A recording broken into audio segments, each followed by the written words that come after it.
حضرت میاں شیر محمد شرک پوری علیہ رحمہ فجر کی نماز کے بعد یہ ٹوٹیاں نہیں جس طرح ہوتی تو وہ چھوٹا سا برآمدہ تھا، تو برآمدے کے اوپر بیٹھ کے وظائف کرتے تھے اور پھر اشراق کی نماز تک وہاں بیٹھتے اور پھر تشریف لے جاتے۔ گرمی کی شدت تھی تو حضرت فرائض کی ادائیگی کے بعد وہاں چلے گئے، تو نمازیوں نے آپس سے مشورہ کیا کہ یار حضرت کو عرض کریں کہ بارش کے لیے دعا کی جائے۔ تو حضرت جا کے وہاں اپنے وظائف میں لگ گئے، تو انہوں نے کہا چلو ہم مسجد کے سین میں کھڑے ہو جاتے، حضرت توجہ کریں گے تو عرض کریں گے۔ تو جتنے نمازی تھے وہ سارے صحن میں کھڑے ہو گئے اور برآمدے کے اوپر میاں صاحب وظائف میں لگے۔ جب آپ کی نظر پڑتی نا لوگوں کی جانب، تو جتنے بھی نمازی تھے سارے ہاتھوں سے اشارے کر کے کہتے یعنی دعا کرو، زبان سے نہ بولتے، ہاتھوں کو ایسے ہلاتے اور یہ کہتے کہ ادھر آسمان کی طرف اشارہ کر کے کہتے دعا کرو۔ میاں صاحب پھر وظائف میں لگ جاتے۔ پھر جب میاں صاحب کی آنکھ اٹھتی نا تو یہ سارے ہاتھ اٹھاتے اور آسمان کی طرف ہاتھ اٹھا کہتے، میاں صاحب پھر وظائف میں لگ جاتے۔ جب 2-3 مرتبہ ایسا ہوا نا تو میاں صاحب کی ہنسی نکل گئی اور ایسے آسمان کی طرف دیکھ کے کہا چل ہن پا دے۔ کہتے ہیں بس یہ بات کہنے کی دیر تھی کہ چھم چھم می برسنے لگا۔ تو جب کوئی حضور کا ہو جاتا ہے تو رب اس کو اپنا محبوب بنا لیتا ہے۔ تو حضور کی محبت خدا کی محبوبیت کا ذریعہ ہے، اس لیے ہمیں حضور کا پیار اپنی روحوں میں موجزن کرنا ہے، حضور کی محبت اپنی روحوں میں اتارنی ہے، اور محبت اپنے تمام تر تقاضوں کے ساتھ جب روح پذیر ہوگی تو پھر ہمارا انداز زندگی بھی سنور جائے گا، ہماری آخرت بھی سنور جائے گی۔ محبت کے من جملہ تقاضوں میں سے سب سے بڑا تقاضا محبوب کی اطاعت ہے، کہ بندہ جس سے پیار کرتا ہے اس کی بات مانتا ہے۔ یہ ہے دعوی محبت کا ثبوت، اس کی دلیل۔ اور حضور کے صحابہ کی زندگیاں دیکھیے کہ انہوں نے حضور علیہ الصلوۃ والسلام کے ساتھ کیسے پیار کیا، حضور کی محبت میں اپنی عادتوں کو بدل دیا۔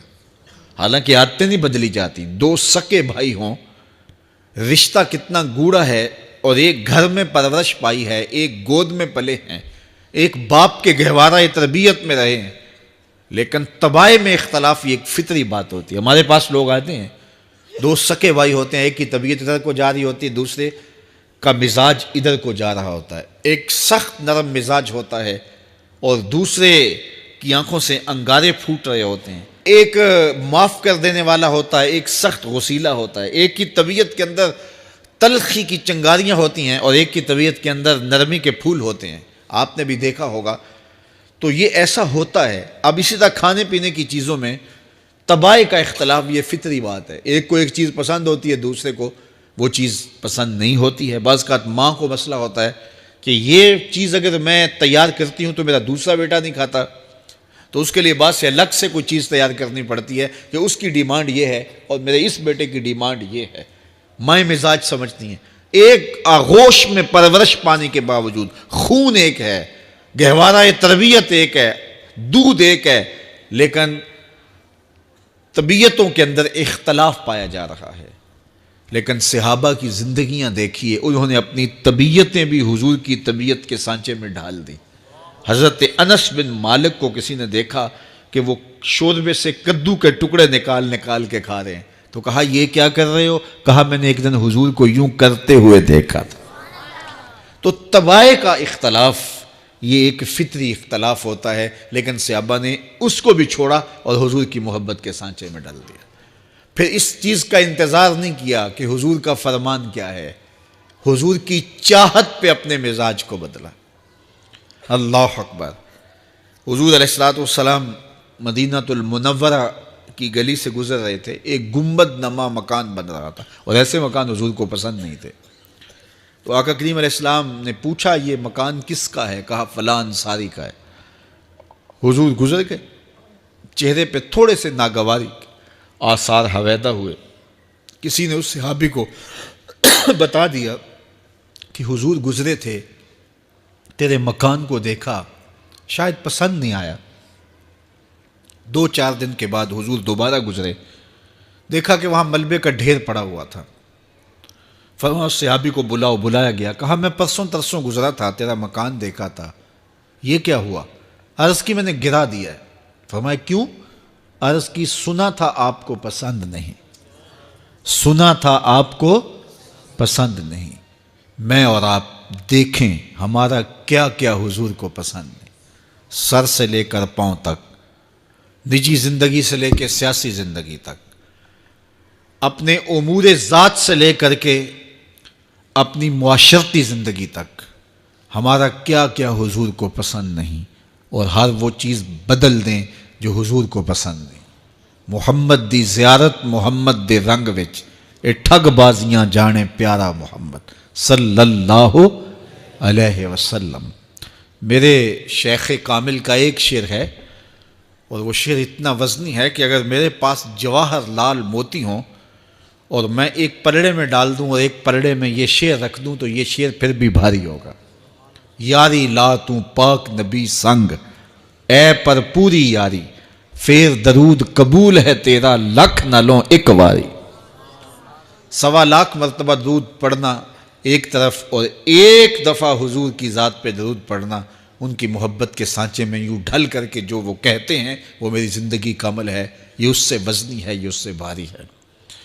تو حضور کی محبت، حضور کے ایک صحابی تھے، وہ حضور کو ملنے آئے، اور آئے تھے بحرین سے۔ اچھا، انہوں نے حضور کو سلام کیا تو حضور نے رخ پھیر لیا، ناراضگی کا اظہار کیا، تو وہ سمجھے کہ شاید حضور نے ایسے ہی رخ پھیرا ہے، تو جدھر حضور نے رخ پھیرا وہ ادھر جا کے سلام کرتے ہیں، تو حضور نے پھر رخ پھیر لیا، سمجھ گئے کہ حضور ناراض ہیں۔ اب انہیں سمجھ یہ نہیں آ رہی تھی کہ ناراضگی کا سبب کیا ہے۔ وہ اصحاب رسول سے پوچھنے لگے کہ حضور مجھ سے ناراض لگتے ہیں، آپ میں سے کوئی بتا سکتا ہے کہ حضور کیوں ناراض ہیں؟ اللہ اکبر! آج تو کوئی بڑا باپ ہو، مرشد ہو، استاد ہو، ناراض ہو جائے اور شاگرد کو ناراضگی کی وجہ معلوم نہ ہو تو وہ الٹا ناراض آگے سے ہو جاتا ہے کہ میں نے جرم کیوں کیا ہے کہ استاد کا مزاج بگڑ گیا ہے۔ اللہ اکبر! لیکن ذرا دیکھیے، رنگ دیکھیے محبت کے، وہ صحابہ سے پوچھتا پھرتا ہے کہ حضور مجھ سے ناراض ہیں، مجھے بتائیے کہ کیا سبب ہوا؟ تو انہوں نے کہا کہ یہ تیرے ہاتھ میں جو سونے کی انگوٹھی ہے، اس سے حضور ناراض ہیں، کیونکہ حضور اس کو منع کر چکے ہیں۔ امت کے لیے سونا چاندی حضور نے امت کے مردوں کے لیے منع فرما دیا، صرف 4.5 ماشے سے کچھ کم کی انگوٹھی چاندی کی، اور وہ بھی عدد میں ایک ہو، شریعت نے جائز رکھی ہے۔ اگر 2 ماشے کی 2 ہوں گی تو پھر بھی جائز نہیں۔ عورت کو جائز ہیں 10 انگوٹھیاں پہنے، سونے کی پہنے، چاندی کی پہنے، یہ اس کا زیور ہے۔ مرد کو زیور کی ضرورت نہیں ہے، زینت کی ضرورت نہیں ہے، لہٰذا مرد کے لیے ایک انگوٹھی رکھی گئی ہے، وہ بھی اس لیے کہ اگر وہ کہیں مشکل میں ہو تو اس کو بیچ کر کے 2 وقت کا کھانا لے سکے۔ باقی اس کے لیے انگوٹھی 4.5 ماشے سے کم کا چاندی یا سونا 1 ماشا ہی کیوں نہ ہو، اس کے لیے جائز نہیں ہے۔ تو اس نے سونے کی انگوٹھی پہن رکھی تھی، لیکن اسے حرمت کا پتہ نہیں تھا، تو اس نے کہا کہ حضور مجھ سے کیوں ناراض ہیں؟ تو صحابہ نے کہا شاید یہ اس انگوٹھی کی وجہ سے ناراض ہیں۔ تو اس نے یہ نہیں کہا کہ مجھے تو پتہ ہی نہیں تھا، میرا کیا قصور؟ خیر، اس نے انگوٹھی اتار کے حضور کو پیش کرتے کہا حضور آپ اس وجہ سے ناراض ہیں؟ حضور نے انگوٹھی پکڑی اور ایسے پھینک دی، ناراضگی کی وجہ ختم ہو گئی، وہ بیٹھ گیا، بات شروع ہو گئی۔ اللہ اکبر! جب سلسلہ کلام ہوتا رہا، جب مجلس برخاست ہوئی، لوگ اٹھ کے گھروں میں جانے لگے، وہ بھی اٹھا اور الٹے پاؤں سے پیچھے چلا، تو کسی نے اس کو کہا وہ انگوٹھی تو اٹھا لو، سونے کی انگوٹھی ہے، قیمتی ہے، چلو تمہارے لیے پہننا جائز نہیں، تمہاری بیوی کے لیے تو جائز ہے۔ تو اس نے کیا جواب دیا سنیے، اس نے کہا واللہ لا آخذہ وقد طرحہ رسول اللہ صلی اللہ علیہ وسلم، اللہ کی قسم میں اس انگوٹھی کو کبھی بھی نہیں اٹھاؤں گا جس کو میرے حضور نے پھینک دیا ہے۔ تو یہ تھی ان کی محبت، یہ تھا ان کا انداز۔ تو آئیے میں اور آپ حضور سے اگر محبت کرتے ہیں تو حضور علیہ السلام کا طرز زندگی، حضور کا انداز معاشرت اختیار کریں۔ کثرت کے ساتھ مائیں بہنیں بیٹیاں بھی موجود ہیں، وہ بھی اپنی اولادوں کی تربیت اس نہج سے کریں کہ وہ حضور کی سنت، حضور کی سیرت اور حضور کی اتباع کے سانچے میں ڈھل جائیں۔ زندگی کا مقصد ہی یہی ہے۔ آئے، بڑے ہوئے، جوان ہوئے، بوڑھے ہوئے، چلے گئے، ہم سے پہلے بھی چلے گئے، ہم بھی چلے جائیں گے، بعد میں آنے والے بھی چلے جائیں گے، لیکن حقیقی کامیابی اس کو نصیب ہوئی جس نے اس دنیا پہ آ کے دنیا کی زندگی کے مقصد کو سمجھا۔ ہم آئے کیوں تھے، زندگی کس لیے ہمیں دی گئی تھی۔ اکبر الہ آبادی نے کیا ستھری تنقید کی تھی، کیا بتائیں احباب کیا کار نمایاں کر گئے، بی اے کیا، نوکر ہوئے، پینشن ملی اور مر گئے۔ یہ کوئی کام نہیں ہے، ہماری زندگی کا کوئی مقصد ہے جس لیے ہم انسان ہیں، اشرف المخلوقات ہیں۔ دیکھیے گدھا سارا دن بوجھ اٹھاتا ہے، اللہ اکبر، میرے